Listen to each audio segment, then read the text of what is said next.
Ladies and gentlemen, please pray welcome the OECS Director General, Her Excellency Dr. Len Ishmael.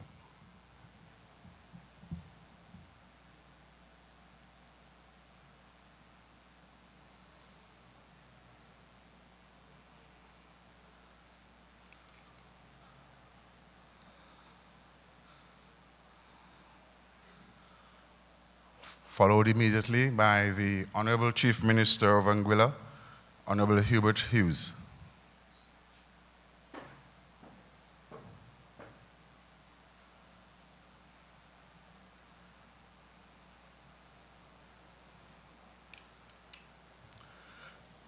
Prime Minister of Antigua and Barbuda, Honorable Baldwin Spencer.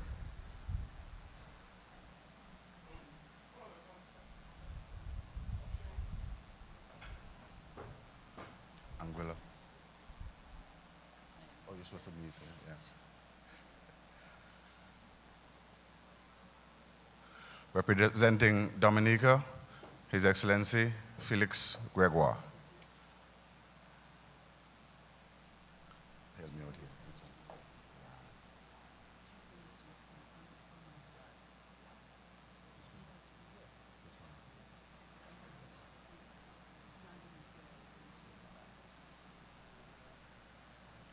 Oh, they changed it around. Oh, you guys did? Okay, who's next here? Grenada? Yeah.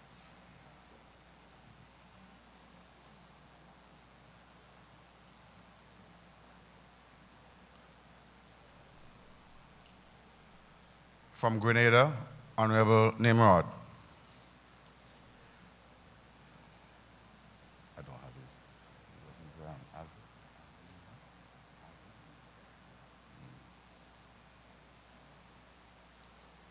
And then I skip Montserrat. I skip Montserrat and then who's next? St. Kitts Nevis, represented by Her Excellency Astona Brown.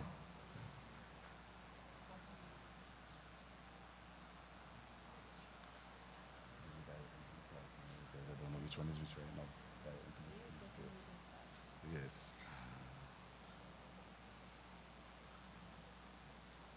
From St. Lucia, Prime Minister Honorable Kenny Anthony.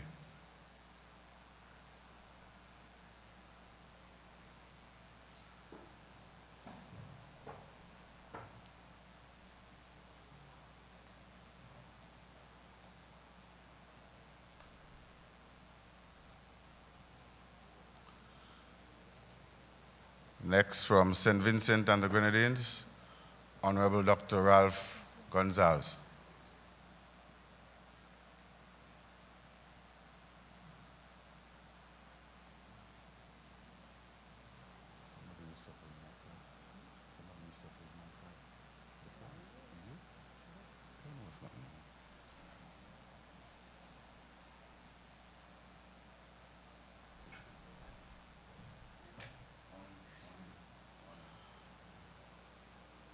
Host Premier for this event, ladies and gentlemen, please welcome Premier of Montserrat, Honorable Ruben T. Meade.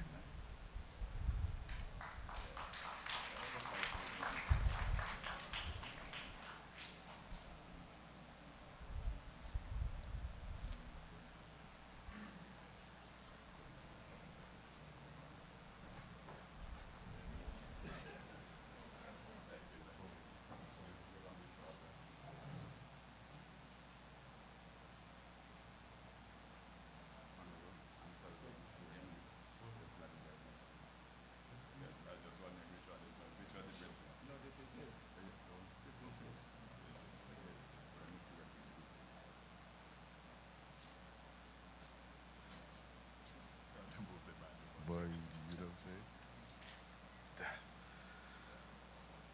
Ladies and gentlemen, pray rise for the Territorial Song of Montserrat by the National Youth Choir.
Pray please remain standing while the children queue off.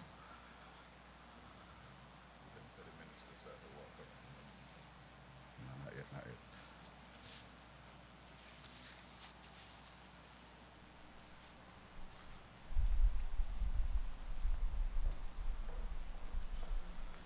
And we have a song that binds us together as the OECS Economic Union.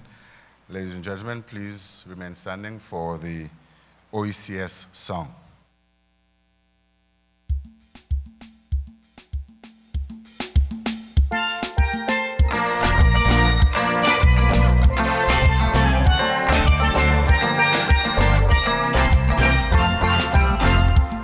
Inspired by a treaty that connects us, and by integration to protect us, excellence will be our guide.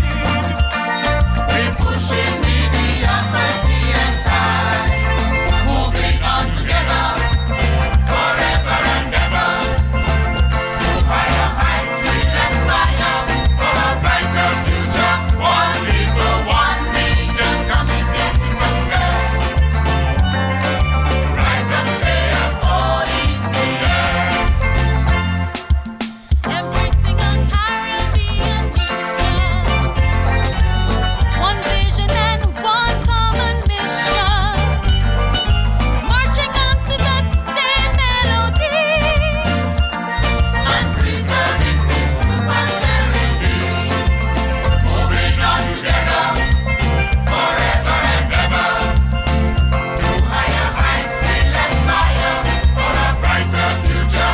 One people, one region, committed to success. Rise up, stay up, OECS. Thank you. Pray be seated while I invite the invocation from Bishop Dr. Melroy Mead.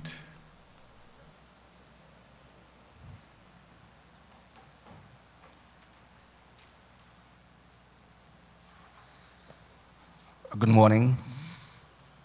May I ask you to stand, please?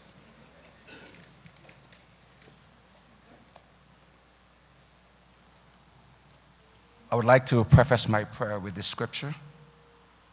For unto us a child is born, unto us a son is given, and the government will be on his shoulders, and he will be called Wonderful Counselor, Mighty God, Everlasting Father, Prince of Peace. Of the increase of his government and peace, there will be no end.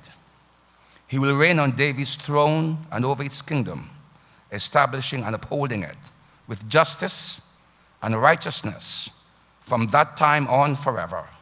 The zeal of the Almighty God will accomplish this. Let's bow our heads. Gracious God and loving Father, we give you thanks for another day. Truly, this is the day which you have made, and you've asked us to rejoice and to be glad in it. We crave your presence and your direction in this session. We understand the perplexing problems of the region and the expectation of this sitting. Oh God, enable them to make decisions consistent with the objectives to benefit our region. Let wisdom prevail. Guide their thoughts, their decisions, transform their mindsets to remove any individual prejudices or biases in the interests of our region. These mercies we ask in Jesus' name. Amen.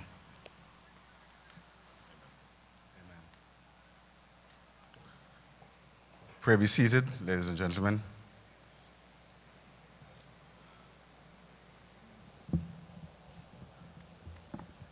For the sake of brevity as well, I will now recognize the order of protocol for this event.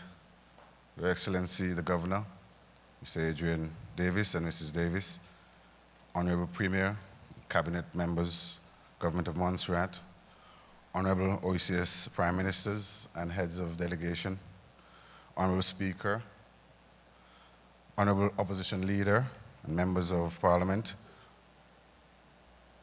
OECS Director General, Her Excellency Dr. Lenny Schmel, CARICOM Secretary General, His Excellency Mr. Erwin LaRocque, the Diplomatic Corps, including OECS Commissioners, Bishop of the Church of God of Prophecy, Dr. Melroy Mead, staff of the OECS Commission, Cabinet Secretary and Permanent Secretaries, and staff of the Montserrat Public Service, the media, our children, ladies and gentlemen, pray welcome to this, the 50th Authority meeting of the OECS, being convened in Montserrat over the next 2 days, 21 to 22 November 2013.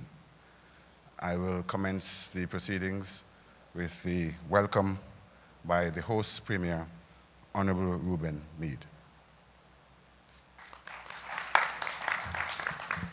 Thank you very much, my brothers and sisters. Good morning. My colleagues, welcome. My task is exceedingly simple, and it is just to say welcome one and all to this 50th meeting of the OECS Authority. We're having a very brief opening ceremony so that we can strike straight into the order of business. So we trust that the other two speakers after me will also be brief. I want to thank the children for singing what the rest of us would call a national song, but since we're still a British colony, it's a territorial song and the territorial song of Montserrat.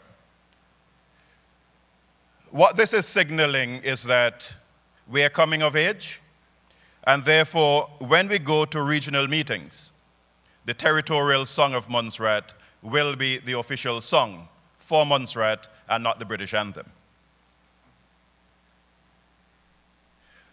While we look at what's happening within the region, we must recognize that it is not only a region in crisis, but a world in crisis. We think of our brothers and sisters of Haiti and the issues which they have with the Dominican Republic. As the OECS, we must stand firm to ensure that our Haitian brothers and sisters are treated fairly. They cannot be transiting a country for that long. And Montserrat stands firm and committed in ensuring that the Dominican Republic does what is right. We do not want to reach a stage where within the OECS, we're asking our Dominican Republic nationals to transit out of our region until their host government, their national government, does the right thing. The region in crisis is also one where we're seeing increasing debt, increasing difficulty in balancing budgets, increasing difficulty in raising funds. And therefore, as a community, as the OECS family, we must also be saying not only to our regional public servants, but to the public servants throughout the region, you cannot, without increasing your productivity, to be always asking for salary increases, which the countries cannot and absolutely cannot meet. I know that within our territories, that we're looking at a range of options.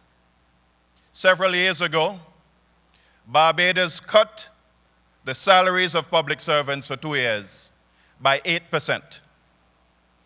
In Dominica, for several years, I think it's about 2 years as well, the public servants were asked to pay an 8% levy so that their government can come out of financial crisis and balance their budget. And I want to say, in the case of Montserrat, we have not had salary increases, we have frozen increments, but we have not let off any civil servant. I want the message to be very clear that while we are discussing aid and seeking support from our financiers, HMG, and this is HMG London, where they themselves are in financial straits, that I find it rather interesting that the public servants of Montserrat at this time will be seeking a 12% salary increase simply because it is my understanding that the union head is seeking political intervention.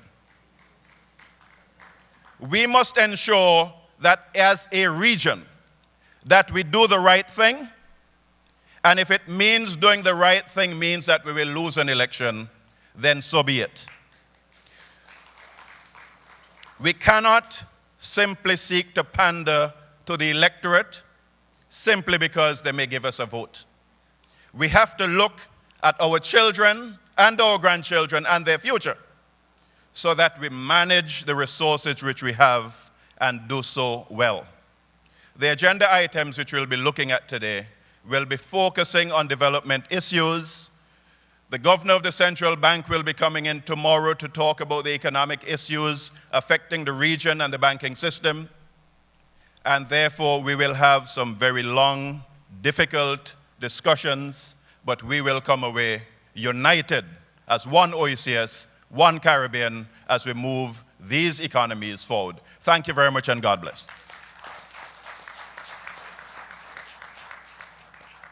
Thank you, Premier. Ladies and gentlemen, please welcome to also set the agenda for this meeting and give us some insight is the Director General of the OECS, Excellency Dr. Len Ishmael, please.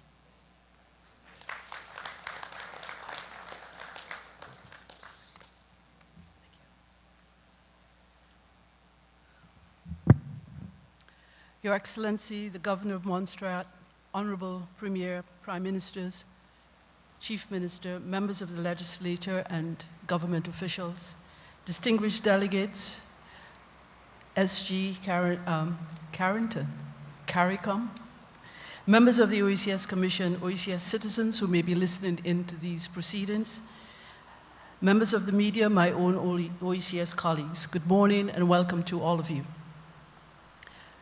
To this 58th meeting of the OECS Authority. On the 12th of May 2003, my tenure with the Organization of Eastern Caribbean States as Director General commenced. Today, 10.5 years later, I address you for the last time in the forum of an OECS Authority meeting. It gives me real pleasure that my final delivery at a podium such as this should take place in Montserrat, an island with whom I've always had a very special relationship.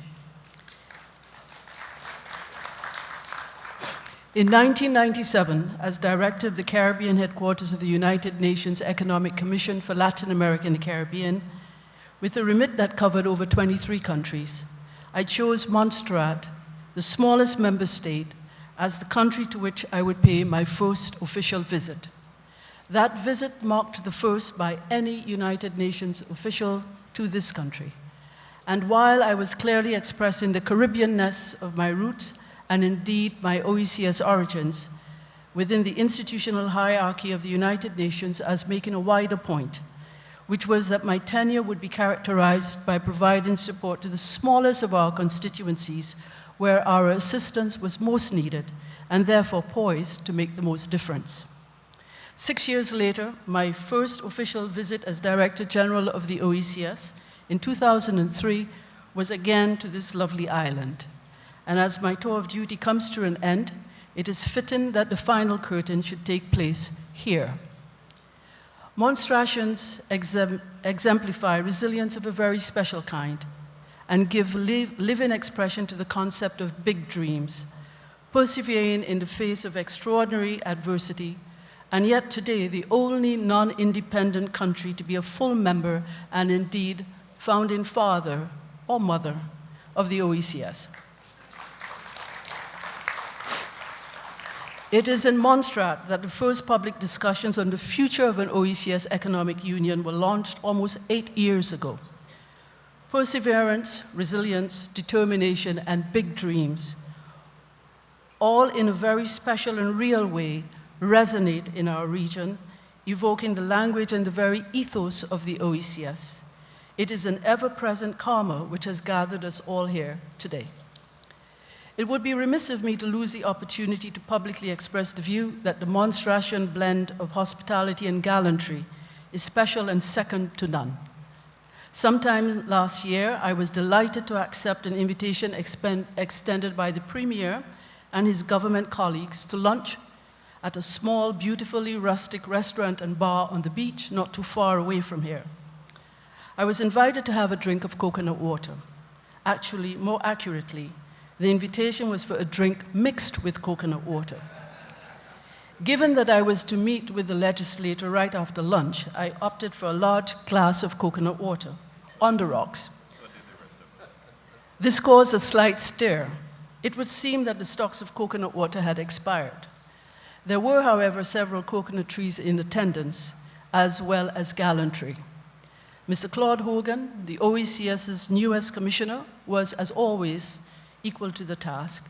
He climbed a tree, he picked a coconut, he fell off the tree, landed with a tremendous thud on the roof of the bar, dusted himself off, minus glasses and car keys, but with a coconut in firm grip.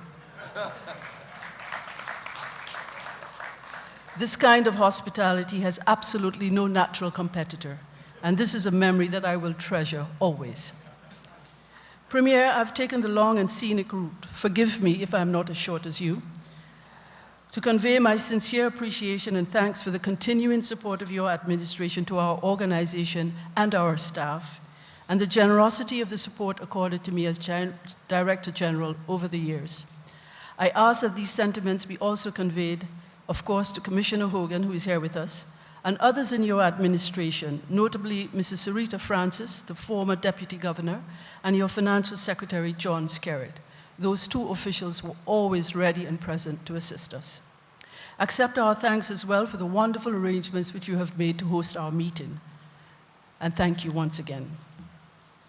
Prime Minister, Premier, Chief Minister, colleagues, I end my tenure proud of the effort of my colleagues at the Secretariat, the strides taken by our organization, and the leadership role that I have been honored to have played in this organization during arguably one of the most exciting periods of change in its history, and that of the OECS region. Perhaps the greatest single transformation that has taken place has been within the OECS Secretariat. This is reflected in the esteem with which the organization is now held, the quality of its work, and the significant resources that it attracts annually. Though lean in its operations, it has nonetheless successfully responded to the mandates of the authority and has broken new ground. Regionally and internationally, the OECS is viewed as an organization of sound repute and stature. The resources attracted by this organization through new forms of development cooperation have increased significantly, thanks to the integrity of our due diligence, procurement, financial, and administrative systems, and processes which today meet international best practice and standards.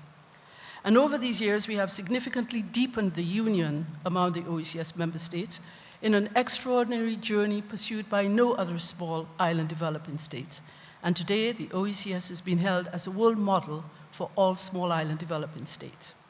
That my tenure is also associated with the ratification of a brand new treaty and establishment of an OECS economic union is an accomplishment of which I am most proud. It is a remarkable milestone in the historical evolution of this organization and one of which we should all, as OECS citizens, rightfully take pride. 10 years ago, I was intent on fulfilling several mandates given by the authority upon the assumption of my duties. They were several and varied, but at their very core, they all spoke of the need to put the organization on a different path. I was mandated to put the operations of the organization on a solid footing so as to result in greater effectiveness in serving the interest of member states, to put systems in place to ensure greater confidence among development partners and mobilize new resources in support of the region's development objectives, and to redirect the work of the organization towards the achievement of deeper integration among its member states. These were all mandates designed on the premise of change.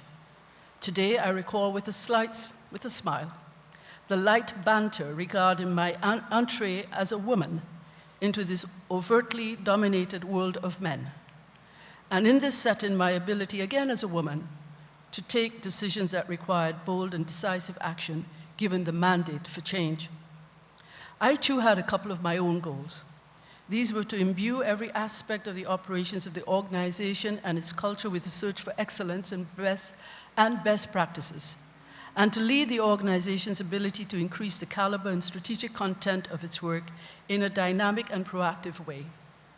I believe then, as I do now, that our organization has an obligation not only to respond to mandates as and when they are given, but also to engage proactively on issues of material concern to member states to avert the possibility of these becoming either crises or missed opportunities.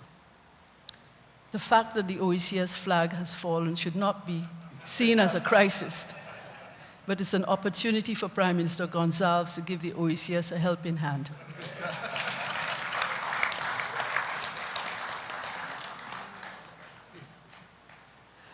Within 2 months, thank you, PM. Within 2 months, we commenced a process of comprehensive review that would form the basis for the process to systematically overhaul every operational aspect of our Secretariat, its structure and its work program. By December of 2003, 6 months into office, I presented the results of this review to all the staff of the organization, the OECS Authority, and the first annual meeting of development partners was held. While changes were being made to all aspects of the organization's operations, we also launched a process to review the skills and competencies required to provide the workforce needed to better support the requirements of member states in a changing world and respond to new mandates. This period of significant investments in planning for the future, though ripe in periods of upheaval, transition, and change, nonetheless set the stage for the fundamental changes in form, function, and execution that would take place across the organization and on which today our various successes are founded. Since 2003, development partner support channeled to the region through the Secretariat has increased every single year. From a level of approximately $6 to $8 million annually, the value of resources mobilized doubled within the first year. By the 2011-2012 fiscal year, resources attracted by the organization totaled well over $55 million for that year, growing to $64 million the following year. And already for the first 5 months of this year, we have already mobilized more than $54 million. So a total of $33 million have been mobilized by the Secretariat over the last 10 years, surpassing by far the rate and level of donor support at any other time in the history of our organization. What is more compelling is the fact that at the very time of a global recession, the funds attracted by the organization have simply grown exponentially, providing much needed support to regionally identified priorities at a time of great need. This speaks to the increasing confidence of the international community in systems of due diligence and governance that we have put in place at the organization over the years. Systems for internal audit, procurement, quality assurance, monitoring, consolidation of financial oversight have been developed. The work program has been produced for the entire organization and linked to the budget process and monitoring and evaluation. Our systems are now viewed as best practices and are embedded into the institutional architecture of the organization. The process which we introduced 5 years ago to strategically reposition the organization to develop the institutional capacity to support the mandates of the new treaty and as SIDS respond to the new challenges of climate change, sustainable energy, imperatives of a new world order, have also led to changes in the organizational structure which were timely and fortuitous. Today, the Regional Integration Unit plays a leading role in operationalization of the revised Treaty of Basse-Terre and the Economic Union. We have mobilized over $53 million in support of its work. The new climate change and energy units have together attracted over $61 million over the last 2 years and are poised to attract much more funding. Thinking ahead of the curve in a manner that was creative and dynamic has been instrumental in repositioning us to attract and claim a significant share of international financing available for our priorities. There have been several examples of the increasing stature of the organization, demonstrated from January 2009, when Spain accredited the first ambassador to the OECS. Since then, 12 other countries, including the world's largest economy, the United States, the largest economies of Europe, France and Germany, and of Latin America, Brazil, have all presented ambassadors to the OECS. The other countries are Finland, the United Kingdom, Austria, Cuba, Mexico, Argentina, and Chile. And all of these engagements at the regional level have been accompanied by new sources of development finance. Much of this is a result of the advocacy that the organization has played with respect to its strategic interest of the OECS and the telling of its own story, and a strong sense internationally that the OECS is important both as a player in regional integration and as an organization. It was important at the regional level as well that attention be given to shifts in power structures and the effects on the global landscape within which the OECS as a region needed to insert itself. The world today is very different to that which obtained in 1981 when the Treaty of Basel was first signed. The boundaries between North and South, East and West are now completely blurred. New emerging economies are taking their rightful place on an international stage commensurate with their economic weight. Traditional partnerships no longer provide the certainty of resources that in the past provided vital support to the region's sustainable development. And the regions that stay aloof from these changes imperil their own future viabilities. So smaller countries such as the member states of the OECS, perhaps more so because of their size, have even much more compelling reason to understand that these geopolitical shifts as a means to determine the future alliances which will redound to their benefit both individually and as a group. Changes in the strategic orientation of the Secretariat and its work, for example, resulted in the production of several flagship pieces of work. A seminal document exploring the cost versus the benefits of the OECS involvement in a free trade area of the Americas, the trade imbalances between the OECS and the rest of CARICOM, for example, were among the early flagship pieces of work which spoke to the new strategic and proactive dimension of the organization's work. Today, the OECS enjoys the deepest form of integration among any other grouping of small island developing states. The role of the staff of the organization has been critical to that process, and it is important that this reality be given the acknowledgement it deserves. The Secretariat produced documents and coordinated inputs in support of the process of drafting, ratifying, and implementing the revised Treaty of Basel to establish the Union. Despite the daily reality of resource limitations, all mandates given by the authority were discharged. The freedom of movement of OECS citizens came into being on August 1st, 2011. Legislative and administrative agendas required to establish the economic union are in place. 2 new organs created on the revised Treaty of Basel have been established and inaugurated, namely the OECS Assembly and the Commission. Regional media people have received training. And work is on the way on several vital pieces, including the free movement of goods and services, a framework for citizens' participation, and the Eastern Caribbean Competition Commission, which are all complete and ongoing various internal review processes leading to their submission to the authority. Ladies and gentlemen, the OECS's homegrown model in the building of a regional institutional architecture continues to evolve. Indeed, the very model for the OECS Economic Union is itself uniquely tailored to the realities of our region and is vividly reflected in the architecture of both the OECS Commission and the OECS Assembly.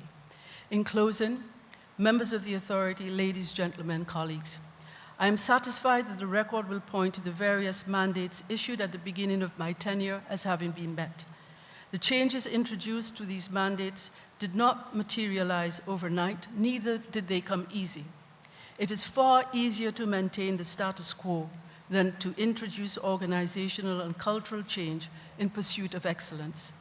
But leadership is about the courage to do what is right, to lead from the front, to sometimes push from behind, and to be singular in purpose regarding the interests to be protected as well as upheld.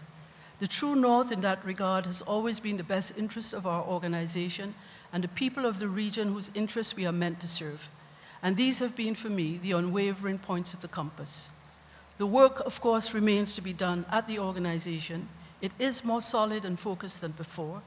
A significant amount of attention and resources have been devoted over the last 10 years to radically transforming the nuts and bolts of the Secretariat's operating systems, its structure, its worldview of itself, its view of itself and its worldview. Structures are in place to respond to new areas of legislative competence, and most important, vital aspects of due diligence are now embedded into the institutional architecture. I am satisfied and confident that the organization is better placed to deliver on its mandate now than previously. If the last 10 years were spent on building institutional capacity, new systems and new relationships which have mobilized unprecedented resources to this organization, the next chapter surely has to be one of consolidation, of the gains made, relationships built, and unlocking the potential of the OECS Economic Union. Dear Prime Ministers, Premier, Chief Minister, I thank you for the privilege of being of service to our region, for the relationship that we have built individually, each one unique and special, and the trust and respect with which you have accorded my office. I am hoping that I leave office with no question of a woman's ability, even at 5'6", to stand tall in the company of men, to be driven by the finest ideals, and yes, also to be a comrade. My final words are devoted to my colleagues, the staff of the Secretariat, who, when everything was being changed and in constant transition, must from time to time not know which way was up. But they persevered with me on this astonishing journey of growth and change, and they too are proud of the organization which they have built. I am entirely confident in their ability to continue solidly on the foundation of years of hard work and sacrifice, and to provide that same support to members of a new team. To the small band of colleagues who are here today, who have shared this path for years now, Lucy, Beverly, Nick, Elma Jean, Cupid, Zena, Rosie, and Bentley, newer additions, my brother, my teammate, my friend, Randy. This journey that we've been on together has been the most exhilarating of my life. Along the way, we have shared highs and lows in a spirit of shared commitment and love for our region and our organization. I thank you for the many moments of laughter, of sheer exuberance, and yes, sometimes deep disappointment that we have shared over these years. Few people, few anybody's could have been this lucky. I will treasure those moments forever, and I will remember these days of our lives always. May the journey of our OECS continue to evolve and grow from strength to strength. Thank you.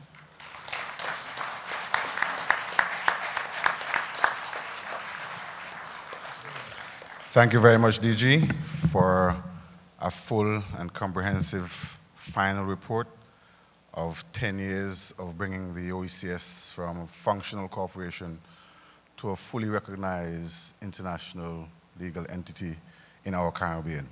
Ladies and gentlemen, to cap this off, may I invite you to please welcome the Chairman of the OECS, Prime Minister of Antigua and Barbuda, the Honourable Baldwin Spencer.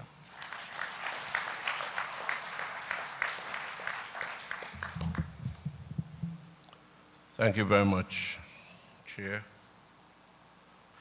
Governor Montserrat, my colleague, heads of delegation,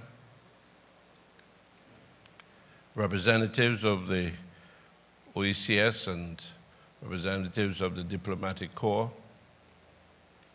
ladies and gentlemen, it is a very real pleasure for me to open this 58th meeting of the OECS Authority from the beautiful Little Bay, capital city of the Emerald Isle of the Caribbean, Montserrat, of course.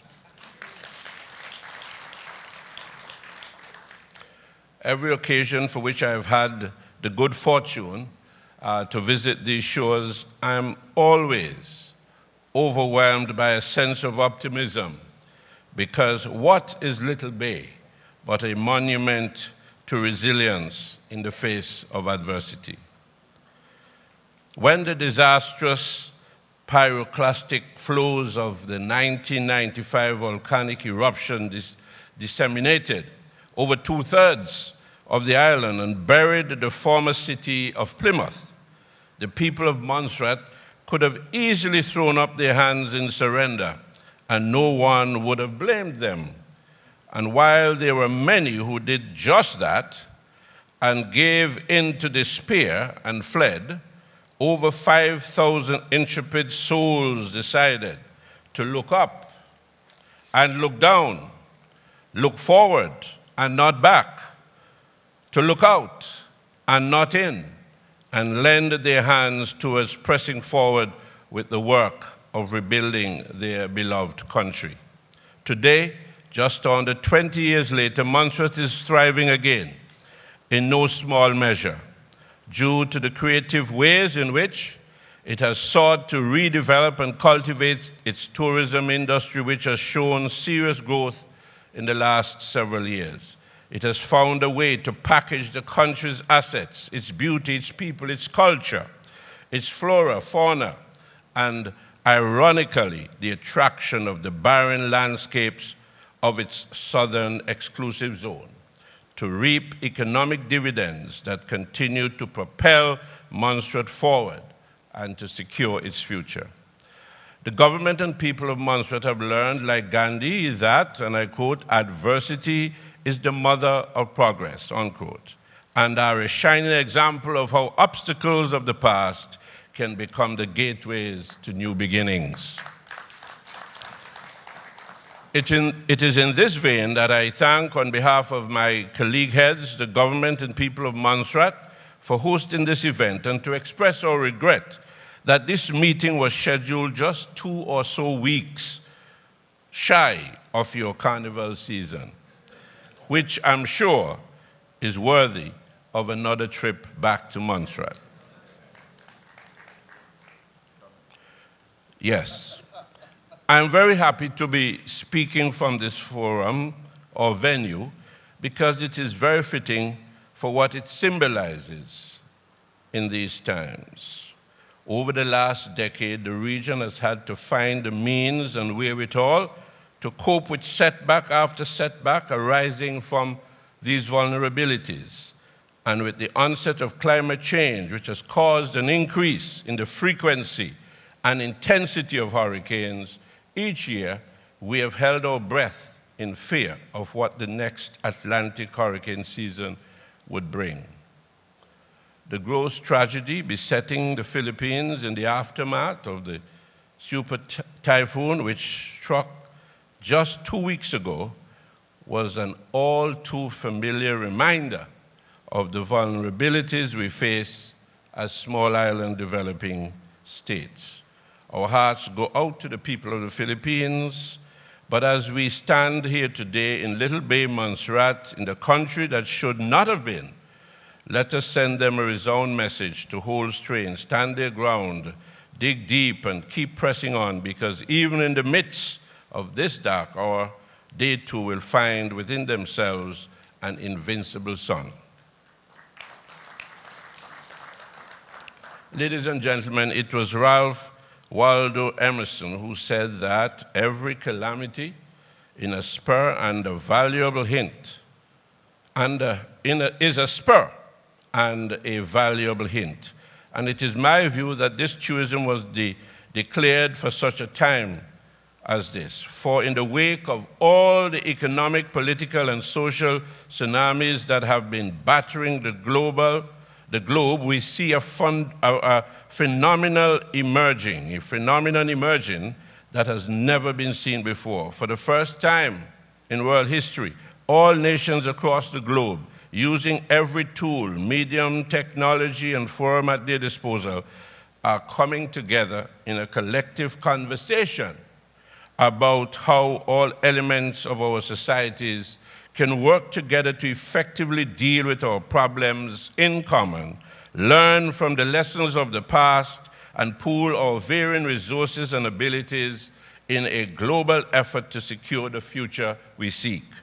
Never has it been clearer that the pathway to a prosperous future, filled with promise and opportunity for all, is through sustainable, equitable, and inclusive development. A veritable paradigm shift is taking place before our very eyes. Showgram 23 2013, where the 53 members of the British Commonwealth gathered together in Sri Lanka for several days of deliberation under the theme Growth with Equity, Inclusive Development. Right now, as we speak, national officials who have been dispatched to Warsaw, Poland, are wrapping up intense negotiations at the 19th Conference of the Parties of the United Nations Framework Convention on Climate Change being held there, which aims to finalize a global pact on combating climate change in Paris in 2015. In every international and regional forum, from the United Nations to the Organization of American States to the Caribbean Community and the OECS, nations are coming together to seek ways to advance such a development agenda. Ladies and gentlemen, as members of this august body called the Organization of Eastern Caribbean States, we should always be proud of the fact that we can be counted among the first to recognize the value of strength through unity and to embark on a program of integration and functional cooperation that will allow us to reap the gains bound up in this principle when addressing our challenges in common. Owing to the foresight and vision of our forebears, the people of the region continue to benefit from the lasting structures and institutional frameworks that we have created. In response to the imperatives of the current global environment that presents the need to bolster resilience, harmonize opportunities, and anticipate trends, a new generation of leaders has chosen to build on their indomitable legacy by advancing the regional projects through the formation of the OECS Economic Union. Now in its third year of implementation, much progress has been made so far in laying the institutional foundation for the realization of the objectives of the revised Treaty of Bastia. These include the signing of the revised treaty on June 2013, ratification of the revised treaty on the 21st January 2011, the establishment of the free movement regime on August 1, 2011, and the inaugural convening of the OECS Assembly on August 12, 2012. However, the operationalization of the OECS Economic Union is still in its nascent phase, and we continue to lay the foundation stones of this new arrangement. I pause here to reiterate that the operationalization of the Economic Affairs Council is critical to the functioning of the OECS Economic Union, comprising ministerial representatives from each of the protocol member states. The Economic Affairs Council is the principal organ of the Economic Union, having full responsibility for monitoring and evaluating member states' adherence to the provisions and objectives of the protocol to the revised Treaty of Bastia. It is absolutely essential that every effort is made by member states to be present and counted when a new date is established for the convening of the Council. Another important initiative that is presently in the pipeline is the efforts being undertaken by the OECS Secretariat to launch the Eastern Caribbean Competition Commission under the aegis of the 10th European Development Fund. Once the authority has approved the purposed structures of its establishment, the OECS Secretariat will then seek to promote member states' ratification of the agreement establishing the ECCC. I wish to enjoin all member states to cooperate fully with regional plans to ensure their timely and effective implementation. The revised treaty sets out provisions for the creation of a single OECS economic space through which capital, goods, and labor resources can flow unimpeded. However, the progress to date regarding the free circulation of goods has been slow due to lack of adequate resources. A roadmap for the regime had been designed and then endorsed by the heads of government at the 53rd meeting of the OECS Authority, and on June 1st, 2013 was set as the deadline for the operationalization of this regime. In response to these constraints, the Secretariat has been engaged with development partners to secure financial support for the technical work leading to the establishment of a regime for free circulation. Resource mobilization efforts have included funding for legislative reform, capacity building activities, and the recruitment of a regional coordinator to spearhead implementation. Despite the aforementioned challenges, I feel optimistic that we will soon be able to move ahead. Ladies and gentlemen, in order to keep pace with the rapid pace of change and create an enabling environment in which our people can survive and thrive, the governments of the OECS must continue to take collective, creative, and bold action at the regional level that would complement and augment national initiatives. Member states have also agreed upon an additional strategy to guide our long-term vision for sustainable economic development. The establishment of an OECS Business Forum Council will seek to facilitate engagement between national governments and the private sector as we seek to enlist all segments of our societies in the goal of region building. This was the central outcome of the roundtable discussions with OECS private sector representatives that took place at the 57th meeting of the OECS Authority. All across the region, ladies and gentlemen, colleague heads, member states are putting in place national strategies to spur development and drive economic growth.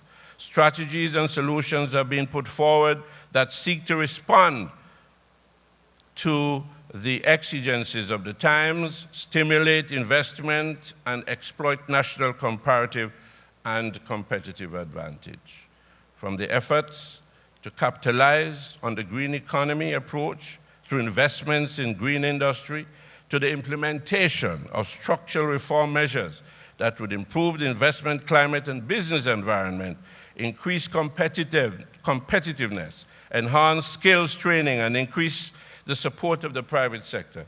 Member governments are assiduously diversifying approaches in order to bring tangible benefits to the ordinary people of our region. Ladies and gentlemen, brothers and sisters of the OECS, ours has been a long and arduous journey since our destinies were knitted together on that fateful June day in 1981. As the process of OECS integration continues apace, full steam ahead in our quest to realize the grand vision of our founders to create a region whose beauty, vitality, and vast potential is matched only by a commensurate standard of excellence in our quality of life and well-being, we are proving ourselves to be more than fit and prepared for the challenges we face, because we are facing them together. This brings me to the bittersweet moment in my presentation here today, because at this 58th session of the OECS Authority, we will all bid farewell to Dr. Len Ishmael, who, as the Director General of the OECS Secretariat, has managed the process of OECS integration over the last 10 years, along with other staff of the Secretariat. It seemed that it was just yesterday that the petite, soft-spoken young woman with the big hair dared to join the fraternity of men who presently represent the leadership of the OECS.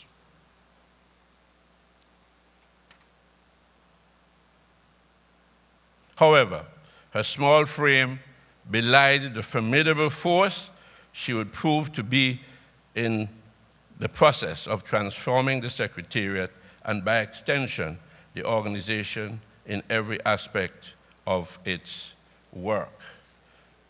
The Director General has also been most instrumental in stirring the history-making process, leading to the finalization, signing, and ratification of the revised Treaty of Bastia and operationalization of the Economic Union. And for this and more, she deserves our profound gratitude and highest commendation. I therefore would like to wish Dr. Len Ishmael all the very best as she takes up, I understand, a new mantle of service as the OECS ambassador to the European Union. I am confident, Dr. Ishmael, that you will approach your new role with the same energy and purposefulness, insight, and passion that you have demonstrated as Director General of the organization. On behalf of my colleague heads, I bid you Godspeed. On this note, I would also like to make mention of Randolph Cato, Director of Economic Affairs at the OECS Secretariat, who will be retiring from office at the end of this year. I will say that Mr. Cato is one of the most able resource persons that can be found across the region, which is an accolade he bears with utmost humility. Mr. Cato, affectionately known by us all as simply Randy, has given over 16 years of service to the organization, and as such has borne witness to some of the major developments that have propelled the region into the 21st century.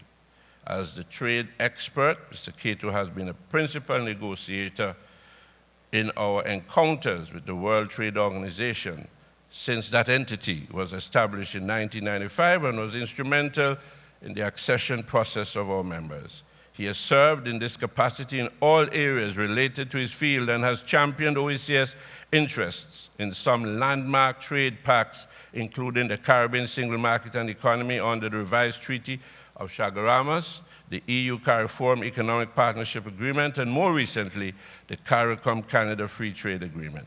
Randy's demittal will certainly be a loss for us, as he has become an institution in and of itself when it comes to the operation of our member states in the international trade and economic system.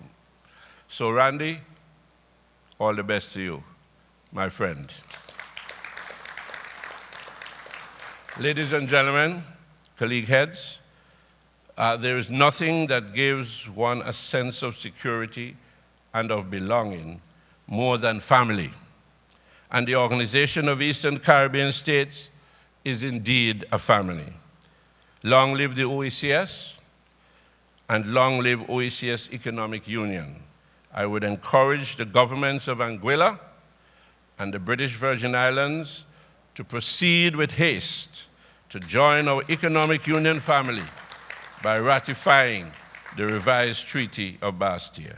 I wish all of us a very productive and successful 58th meeting of the OECS Authority. Thank you very much.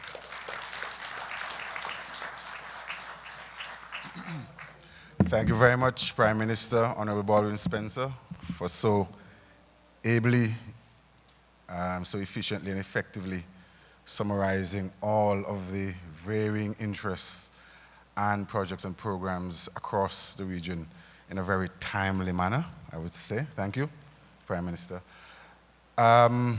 We shall move to a lighter note, very close to the end.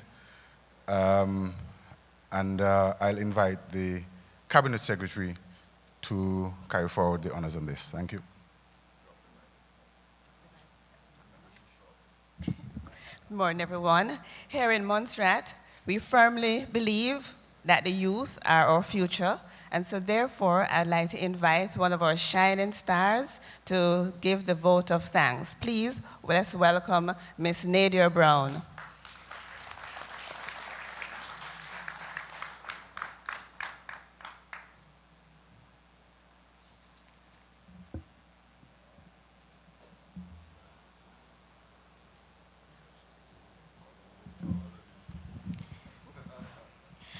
Your Excellencies, Honorable Heads of State and Heads of Delegation, specially invited guests, staff of the OECS Secretariat, ladies and gentlemen, good morning.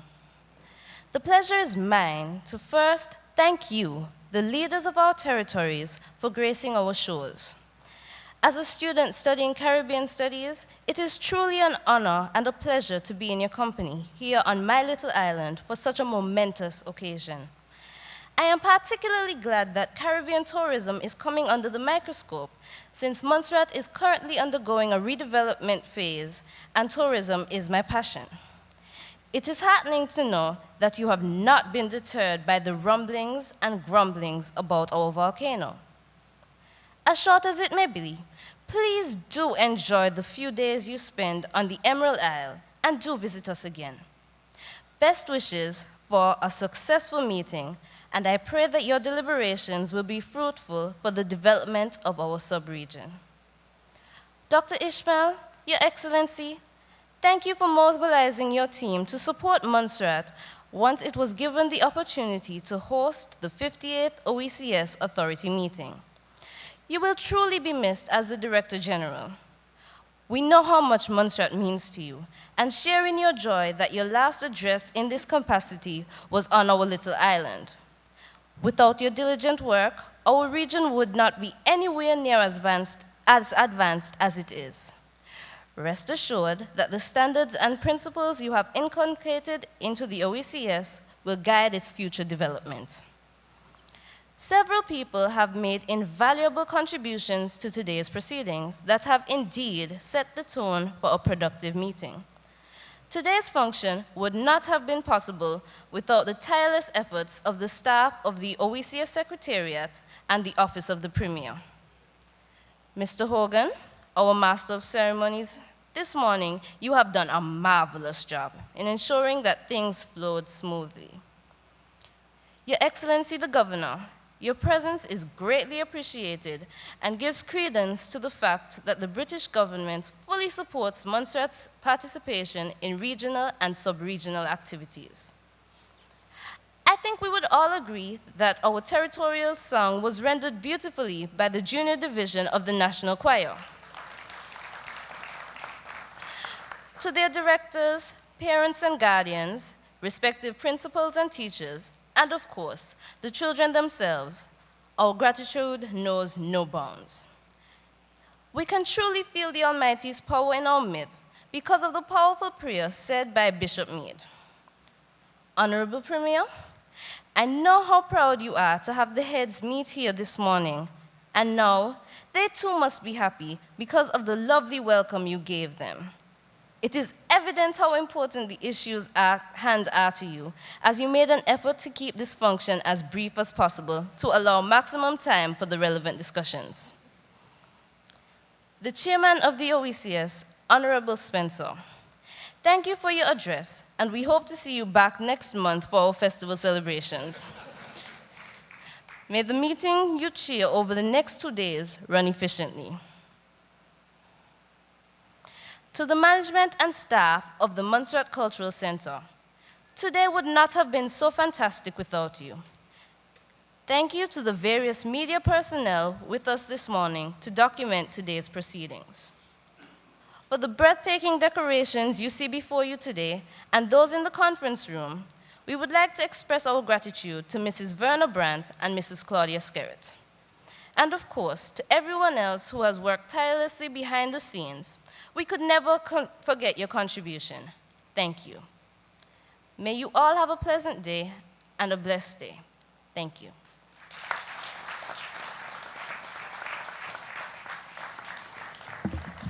Thank you, Nadia, who was #1 in everything from the Montserrat Secondary School last academic year. I wouldn't give you the whole history of that, but excellent work. Ladies and gentlemen, we have now come to the recession. I pray that you will please allow the recession to be led by His Excellency and Mrs. Davis, followed by our heads of government and prime ministers. And our liaison officers will assist you so that you can reseat yourselves unencumbered. So please.